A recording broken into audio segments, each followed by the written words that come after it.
নমস্কার, গল্পকথার নতুন একটি ব্লগে আপনাদের সবাইকে স্বাগত। আজ জুন মাসের 18 তারিখ বুধবার। দেখতে দেখতে সেই দিনটা উপস্থিত, যে দিনটার জন্য আমরা এতদিন ধরে কষ্ট করছিলাম। আজ আমাদের বাড়ির লক্ষ্মীনারায়ণ ঠাকুরের বাৎসরিক পূজা। তো সকাল থেকে উঠেই আমরা সবাই মিলেই একে একে যে যার মতো কাজে লেগে পড়েছি। ঠাকুরঘর আগেই পরিষ্কার হয়েছিল।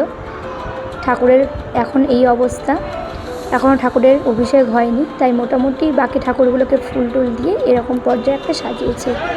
ব্রাহ্মণ ঠাকুর চলে এসেছেন, ওনারা দশকর্মা বাজারগুলো দেখে ওনাদের কাজ করছে। সকাল থেকে এত কারেন্টটা ডিস্টার্ব করছিল কি বলবো। বৃষ্টি তো হয়েই যাচ্ছিল, সে কথা বাদ দাও।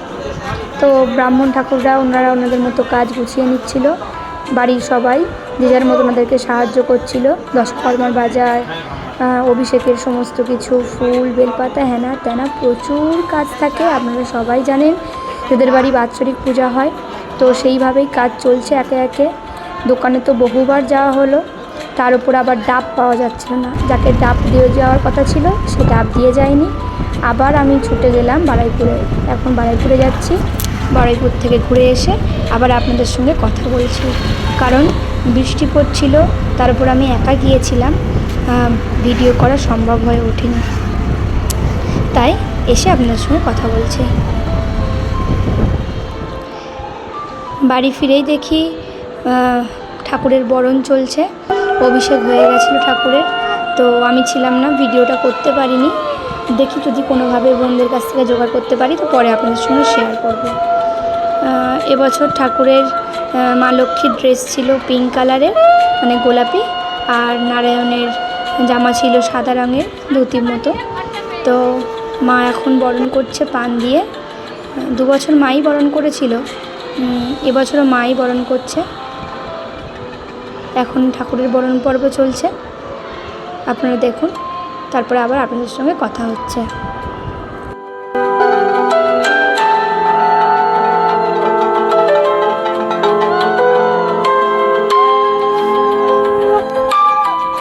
বরণ পর্বের পর বাবা, মা, কাকিমা 3 জনের আজকের উপোস ছিল।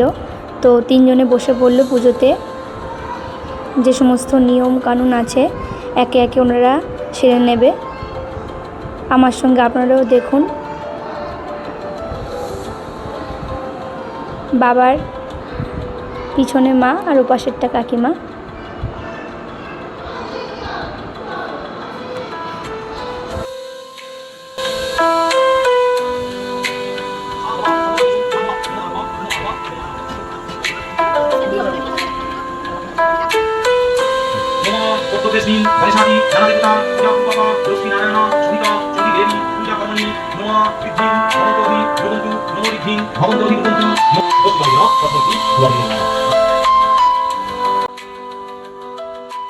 তারপর বাবা একে একে ব্রাহ্মণদের বরণ করে নিচ্ছে, অর্থাৎ ওনাদের জন্য যে বস্ত্র আনা হয়েছিল সেগুলোকে তুলে দেওয়া হবে।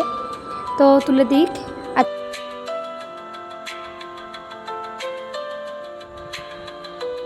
আজকে তাহলে ভিডিওটা এখানেই শেষ করছি। দেখা হচ্ছে আবার পরবর্তী ভিডিওতে।